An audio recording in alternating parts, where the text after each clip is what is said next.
Okay, so in this example, I've just done a simple 3 storage room setup. Currently, actually, I'm going to turn the power off, so I have to keep resetting it. But each one of these,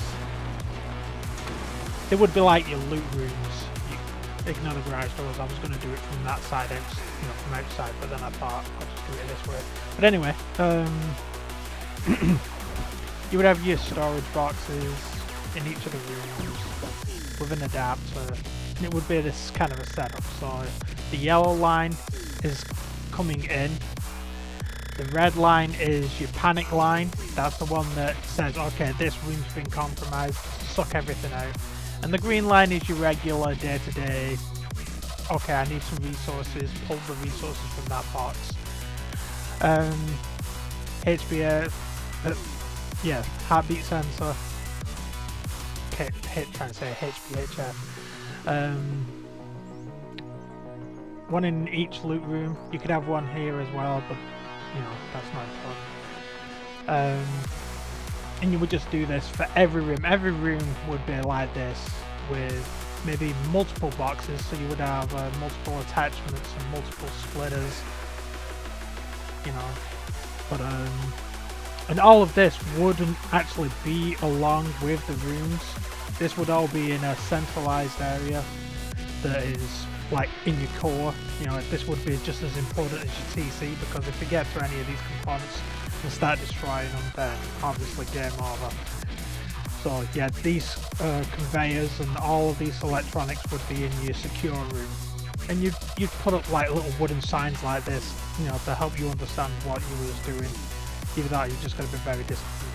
This box here would be off-site. This is your panic box. This is the one that it would start shoving all the shit into. And you could have another tube coming out, another pipe coming out, that then starts taking stuff that's getting dumped into here and dumps it into additional boxes in the off-site, in the secondary building.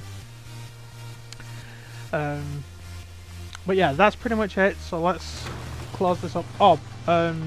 Even though I can't show you right now, these are currently set to trigger on authorized people. We would have it switched so they don't trigger on authorized people, because we don't want this conveyor that's on the red line. Remember, that's your panic line. So these are always powered off unless they're triggered by the heartbeat sensor, which will turn the power on, which is the red line. That's your power in. Pull out the wire cable. That's your power in, and then this one is your switch on. Both of those just come to a branch, which goes to a blocker. The blocker is controlled by the inverted output of the memory switch, which, when it actually gets a signal, when it gets a signal, let me go in here again. When it gets a signal from the output on the heartbeat sensor, it sends a signal down to set the switch, to set the memory switch. Once the memory switch is set, it stops blocking. It will be blocking for as long as there is no trigger. So if I go and turn this on, you will see that right now it's sending one out to the blocker to block it, because it's not letting power go through. Because once power goes through, that's getting closer, this panic conveyor will turn on.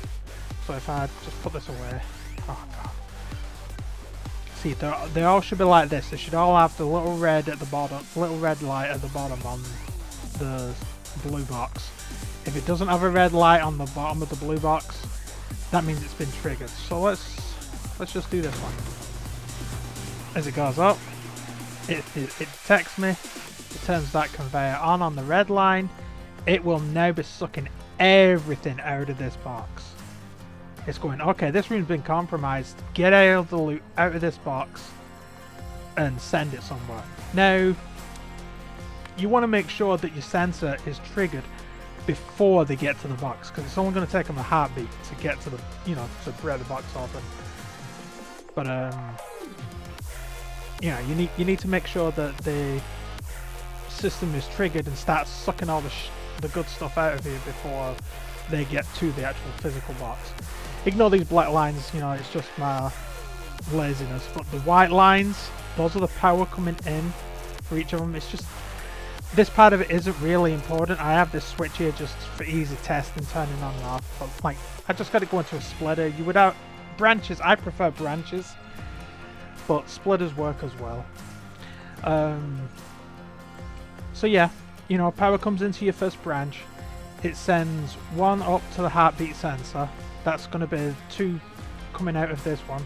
So each of the branches is set to 2. They don't need to have anything more because they're just doing minor siphoning off of signal. Each branch sends it to just one component. So this branch goes off to the heartbeat sensor in the room over there, and the output side comes down to the next thing in the line.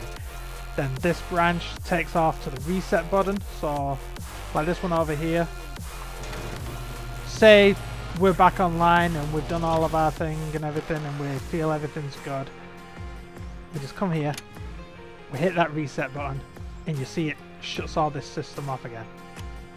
So you can see the red line is now turned off.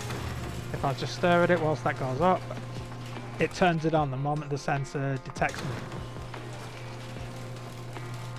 And if I can get to here, keep it just in sight, you reset it and it shuts it off. So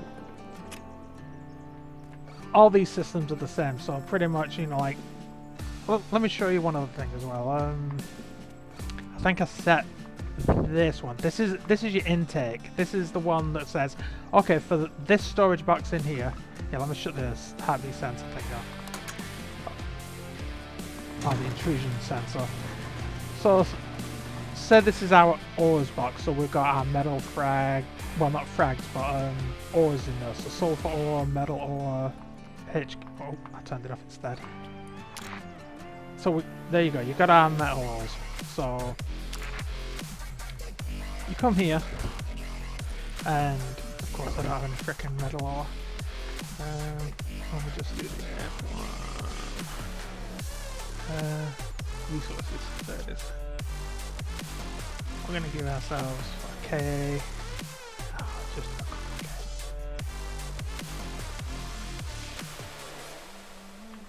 okay. So we've got some sulfur now. Drop that in there, drop that in there. You see the starting to go down. That's because they are currently getting sucked and put into here, which is what you would want. This, oh shit, this is turned on. Yeah, and I don't have any filter on this one. Okay, so this one we'll say is clothing. I'm just gonna put a category on it. Okay, I gotta take that out of there. This one's gonna have been doing the same. I forgot to put filters on these other ones. And it's gonna keep pumping it in until I change this. Okay. Ammo. Okay. That'll stop that. Well, I can't put any more in my inventory. Damn. Okay. So we just come back from a nice mining trip. Oh, see, that one just went not into that one, into this one, because it's part of like the clothing class. Let's do some ammo. Oh, I can't craft it. I have to spawn it. Ammo. Yeah, just various ammo. It doesn't really matter what it is.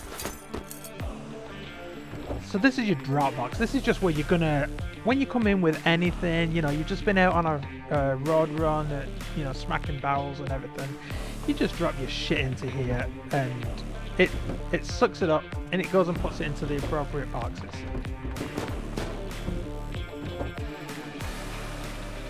And then you've got this one right here. Now this is your return. So say I prefer to have this go into a second box here. Maybe like just a small box. In fact, let me do that.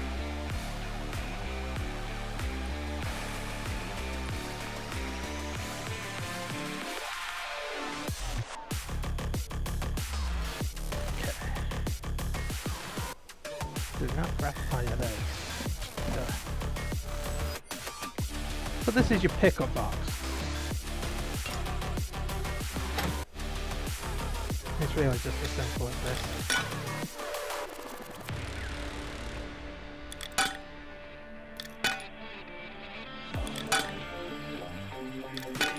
Okay. So what you would do, say that explosive ammo. You need the explosive ammo. Come here. You just type. There you go. You see explosive. You add it. Say you only need 10 rounds. You put 10 in there. You click apply. Look at this box. Oh. Turn the fucking machine on. Look in this box. Alright. There we go. Took a moment now. But there's your 10. There's your 10 explore.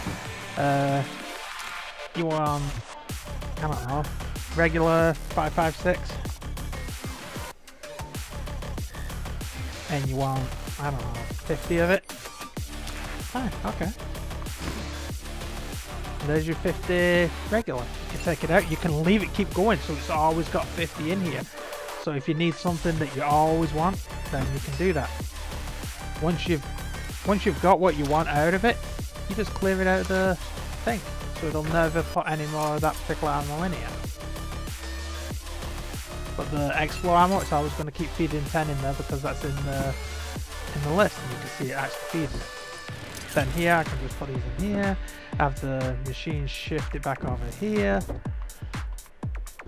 You know, so your drop box will be empty. That's in fine. Oh, there we go. This one's got the clothing, this one's got the ore. So let's close this up. Now what we're going to do is we're going to show what the panic thing does. So, we'll raid this one right here.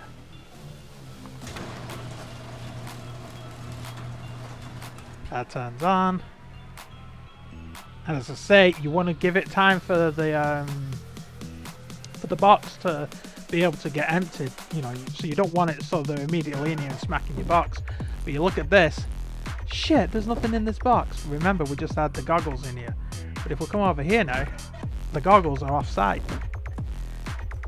Okay, they're red in another room. That thing turns on. This thing is emptying. You know, I'd like it to empty a little quicker, but this is why it's key to have the time, the slowdown, you know, make it harder for them to get into here. You need to trigger before they're actually in your box room. You come to your off-site thing. Look, the goggles, which is the first room they compromised, is in here. The ore is in here. But the ammo, they never got into this room. They just said, fuck this. We're breaking into all these places and there's nothing in them. I guess the box. Oh no, it's still going down. They're going, there's nothing in these rooms. We're raiding all these rooms. We're wasting our boom, so fuck it. Let's go. And then you just simply, you would have an out coming back here that you could use to return. I've not put a return on here, but it would be pretty much the same process. So if you've got resources in this base, you need to send them over to the other one. You would just simply have a pipe. Two pipes. You would have one pipe coming to this box, and then this base from this base, and then you would have another pipe going in the opposite direction from this base back to this base. So if this one got raided, it sends it back here, and if this one's getting raided, it can send it to here. And the poor sucker that has just been wasting all of his boom trying to get into your base is just finding empty box after empty box. So there you go, guys. I built us a unraidable, well, not unraidable, but I mean unlootable base config. And yeah, the pipe work looks scary and everything, but I mean, it's not that bad really. And like I say, once you know a room has been secured again, you know, you get online and you clear all the issues and everything, you would just come to the reset button for the particular room that, you know, the particular area that you just cleared or secured. Hit the button, turns the system off, and it's no longer taking all of your stuff and pumping it into the other base.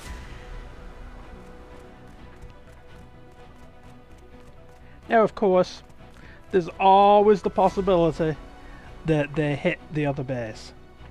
You know, you can't really prevent that. You know, all you can do is have a third base and have it keep going through them all. Okay, that was interesting. I'm not sure what this guy's doing, but maybe he's shooting the wildlife. Oh, see, we didn't reset this one. And if you don't reset it, even when you're pumping stuff in from your Dropbox here, every time you drop something in, it would literally send it to the off-site. Because what would happen is, you loot whatever it is, your ore, your ammo, your clothing, whatever the heck it is that you're depositing, it would go to the compromised room, provided the box hadn't been destroyed. It would go to the compromised room and then immediately get sucked back up and drawn out for as long as that conveyor is online. The red line is online. So make sure that you disable this, but disable these, you know, or reset them, I should say, not disable, but reset. And this is the all safe and secure configuration. Two red dots, and the rest of it should be green apart from this branch up here, which just simply the red line goes to power in. If I get the wire tool again, the red line goes to the wire in, and the purple is your toggle on and off. Well, not toggle on and off, sorry, toggle on. So pretty much what it does is that it gives it power, and the other branch says, hey, turn this damn machine on, start it conveying straight away. You know, I don't care about pass and fails and all the rest of that. You know, let it keep running even after it's sucked it dry. I don't care, you know, just let it keep going. Again, this goes to the inverted output over to the side of the blocker. Power coming in. I've done the red line as power going up to the conveyor, apart from here, which is white to the entire system. The orange is the blocking signal. The yellow is your heartbeat trigger signal, and the white is just simply power going to the devices until it gets to this blocker, apparently, when I change my system. And the green is your reset. That's like, okay, everything's clean and green, we're safe, hit that button and reset it. And I would do this for an individual loot room. I would do this for every loot room. You would have one of these. And you could have it, you don't even have to have it sent off site. You could literally have it sent from this room to this room. You know, there could be at opposite ends of your base. You know, you just simply have it taken from here and send it to this. Now, as I said, the deluxe version, which I've not done, would sense if the off-site area is compromised. That's what this one would do. This would say, hey, don't send to me because I'm compromised. So you could literally have a system where you've got like 3 or 4 different structures, 3 or 4 different buildings, all say they're in a triangle, and it would go from here to here to here to here. You know, that wasn't very good, was it? But yeah, I got three conveyors. So you got site 1, site 2, and site 3. Okay.